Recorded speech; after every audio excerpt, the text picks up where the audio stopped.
So pageant media nga tayo for today's video. From North Avenue po. Pupunta nga tayo ng SM North EDSA para mag-cover ng isang beauty pageant.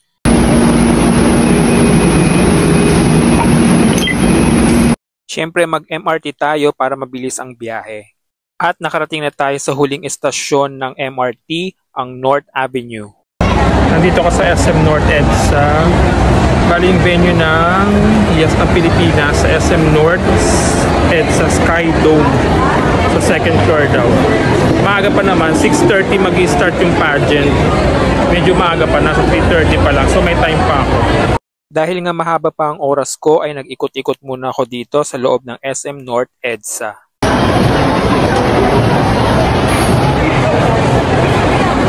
Ganda dito.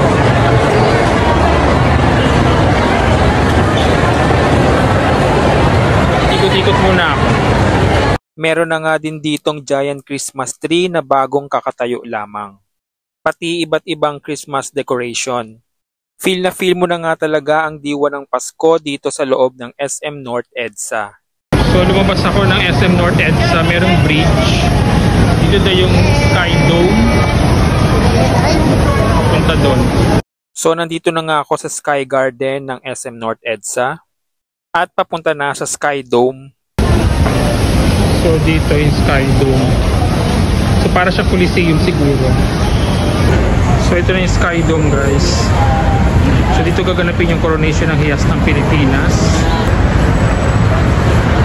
So para siyang Coliseum.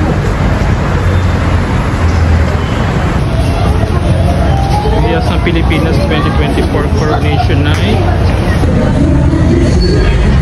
So Hiyas ng Pilipinas Coronation Night at 6:30 PM.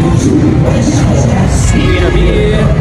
Masyado pa ngang maaga kaya nag-take muna ako ng mga pictures and videos at maghahanap muna ng restaurant na mapagkakainan.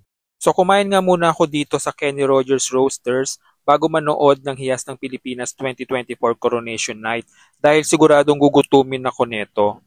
The pageant will start around 7 PM at siguradong matatapos ito ng hating gabi.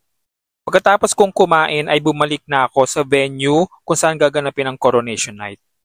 So around 5:30 ng hapon na ito at medyo dumadami na ang mga manonood.